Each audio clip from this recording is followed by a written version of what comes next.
We're Becca and Lizzie. I'm Becca and I'm a farmer. And I'm Lizzie and I didn't grow up on a farm. Today we're here in Leicester, and as you can see from the lights and decorations, it's a fantastic celebration of Diwali. Diwali is also known as the Festival of Lights, but we're not staying here. No, we're not. We're heading to meet Nihar to learn more about the festival and also bake traditional burfi and cardamom balls. Well, we've just arrived at Nihar's house and we're here to make some sweet treats to celebrate Diwali. Let's see if she's in.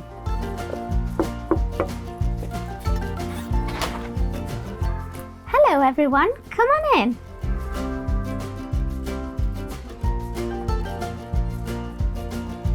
Well, thank you so much for welcoming us into your home. We'd love to learn a bit more about Diwali.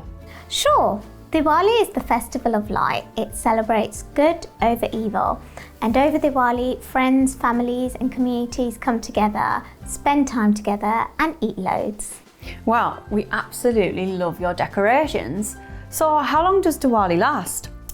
Depending on the Indian calendar, it's normally 3 to 4 days. We have little functions between those days, and it starts with a puja, which is a religious ceremony, and it goes on to our new year. Well, I think we should all learn a bit more about Diwali. And the best way to learn is in the kitchen. So we're here in the kitchen, and that's because we're cooking something very special to celebrate Diwali, correct? Yes, that is correct. Diwali is an occasion where we exchange sweet gifts between friends and family, and today we're making one of the popular ones, which is a traditional burfi. Well, I can't wait to cook and taste the burfi. Can we get started? Yes, but first we've got to wash our hands. Well, we've washed our hands and the ingredients are gathered together behind us. I'm so excited to see how these ingredients come together to make a burfi. Me too. Let's get Nihar to show us how the recipe's done. First things first, get the pan on, but make sure it's on low heat. Now you go in with your melted butter or ghee. Then you add in your milk. Let that all simmer. Becca, please can you add the sugar? No problem. Did you know that we can grow sugar here in the UK? Well, if you didn't, we'll be hearing from our friend Farmer Luke later in the webinar, and he's going to explain how he grows sugar on his farm. Now I'm going to add in all of the sugar and give it a good stir. Great work, Becca. We will keep stirring this until the sugar is totally dissolved. Once the sugar is dissolved, add in your milk powder. Now we've got to keep stirring it until it forms a silky dough. At the moment, it looks very crumbly, but with a bit of time, it will all come together. Eventually, the mixture will form a ball. Turn off the heat, and now it's time to add all the flavours. Lizzie, do you mind adding the flavours? Right, it's my turn to get involved. So let's add some of the flavours.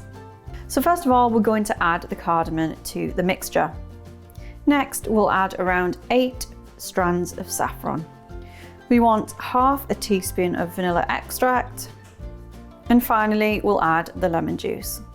So now to give it a good mix for around 5 minutes. After 5 minutes, your burfi is done. Now you need to let it cool. Put it into your prepared pan. And what you've got to do, you've got to flatten it all and get it as even as possible. Now the traditional burfi is made, we need to let it cool at room temperature before we add the chocolate topping.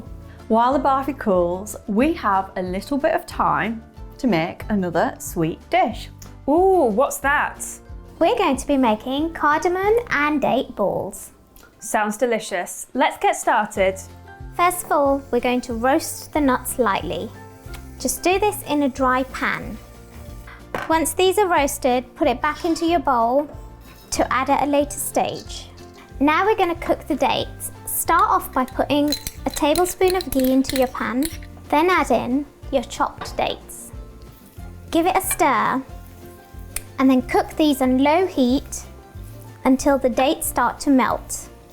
Once the dates are soft and mushy, you can add the nuts in, turn it off the heat and combine. Now put your date mixture onto a baking paper. Be careful, it is hot. Using the baking paper, form a log. Now we're going to do some cutting. Ask an adult to help to cut these into equal sizes.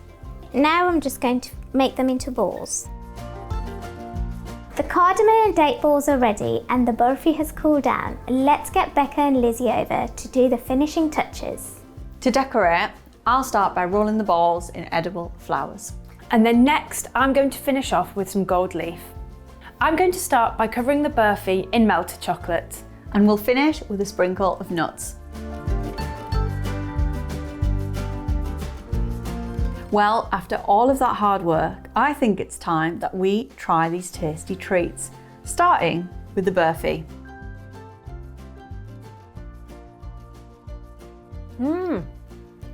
It's just like fudge. I can taste a hint of cardamom, and also amazing to know that this has been made using sugar produced on British farms. Well, that was delicious. Now it's time to try the cardamom balls. Do you know what it reminds me of? Sticky toffee pudding. Definitely. Glad you like them.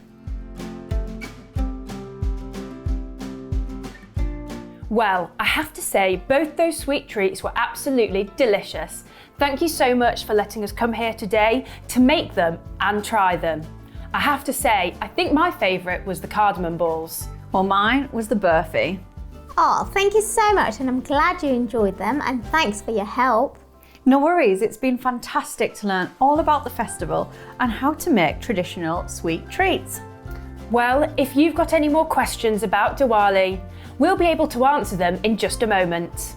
But for now, all that's left to say is goodbye from us. Bye!